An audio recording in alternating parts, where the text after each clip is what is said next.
Jai Hind everyone and welcome back to your physics classes. In the last video we had discussed about weather, climate and the factors affecting climate. So you must be clear with the fact that different region of the earth is having different kinds of climate. So the organisms, the plants which are residing in these areas, they also have a particular characteristics of nature so that they can survive in this surrounding. This phenomena is actually called as adaptations.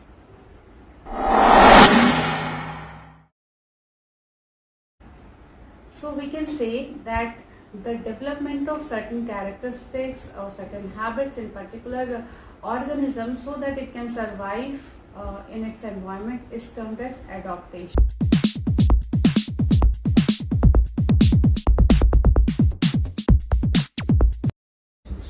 Now adaptations are actually basically of two types, and they are temporary adaptations and permanent adaptation.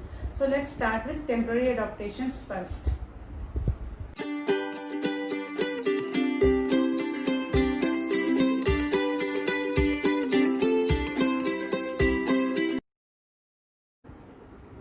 So temporary adaptations are the short-term adaptations which a particular animal takes. Like some of you must be having pets like parrots and dogs, etc. These animals, they adopt to your rules and regulations for a particular period of time. The offsprings of these animals will definitely not have those rules and regulations in them which you have given to that particular pet. So these are short time adaptation, and these are known as temporary adaptations. But now let's move to permanent adaptations.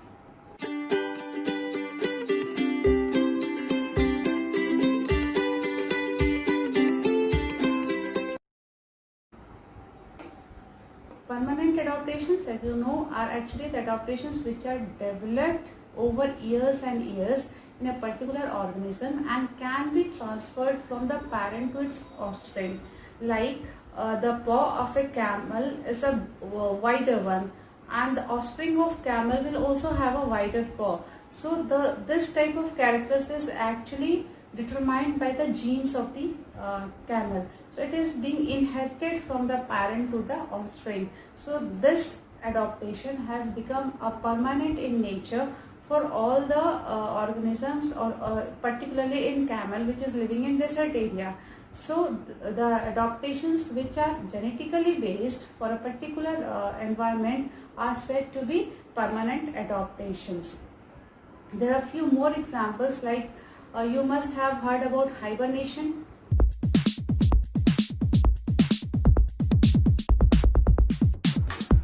Hibernation is the process of having long winter sleep.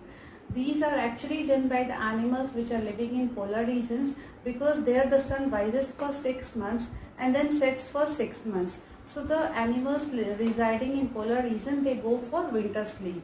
In that particular period, they don't have any kind of metabolic activity, or they have very less metabolic rate and minimal activities, so that there is less loss of energy, and they actually survive with the fat which is stored in their body.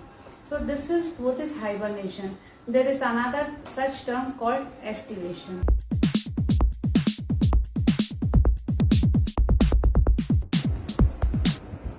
Estivation is the term which is used for summer sleep. In the areas where the climate is very hot, the temperature is soaring very high, like in deserts. In those areas, the animals which reside there, they actually collect some food during the favorable conditions and they keep it stored, so that when the temperature is rising very high, they dig the earth, they go inside the earth and sleep for some month, and they survive on that particular stored food. So this is again a kind of summer sleep, and this is known as estivation. Similarly, we must have learnt about, and you must have heard about, Siberian cranes. They actually move from polar regions to India and they go back once the winter sets in. Since these birds, they cannot survive in the extreme cold during the polar region, so they come to India for laying eggs, for reproduction and food, so that they can survive, and once the winter sets, they go back to their place. So this is called as migration. So this is again a type of permanent adaptations which the polar birds have adopted to survive in the polar region.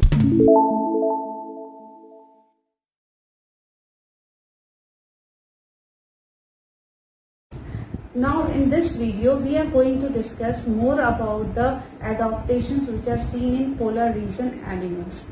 Let us have a look. Polar bears and penguins are the animals that live in polar regions.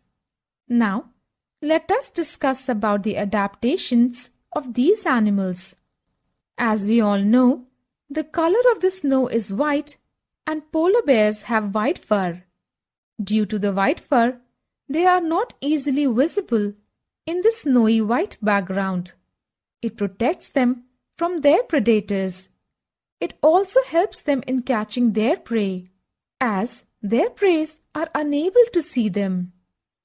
Polar bears have 2 thick layers of fur. This fur keeps them warm in the cold weather. They also have a layer of fat under their skin. The fat insulates their body cold and keeps them warm. On warm days, polar bears do some physical activities like swimming, which necessitates cooling. Polar bears are good swimmers. While swimming underwater, it can close its nostrils and can remain underwater for long durations. Polar bears' paws are wide and large, which help it not only to swim well, but also walk with ease in the snow. Polar bears also have long, curved and sharp claws, which help them to walk on ice. They have a strong sense of smell. It helps them to locate and catch the prey for food. Now let us know about the adaptations in penguins. It is also white in color and merges well with the white background. It also has a thick skin and a lot of fat to protect it from cold. Penguins also move in groups to maintain the warmth. Penguins are also good swimmers. Their bodies are streamlined and their feet have webs which help them in swimming. Apart from polar bears and penguins, there are many other animals like fishes, musk oxen, reindeers, foxes, seals, whales, and birds living in polar regions. Fishes can remain under cold water for a long time. However, birds cannot survive in the extreme cold condition. Birds must remain warm to survive. So they migrate to warmer regions when winter sets in. For example, Siberian crane migrates from Siberia to places like Bharatpur in Rajasthan and Sultanpur in Haryana and some other places in India. Hope you are clear with the adaptations and the reasons behind them which the animals take in polar regions. In the next video, we will discuss about the adaptations which animals take in tropical regions. Till then, stay home, stay happy. Thank you.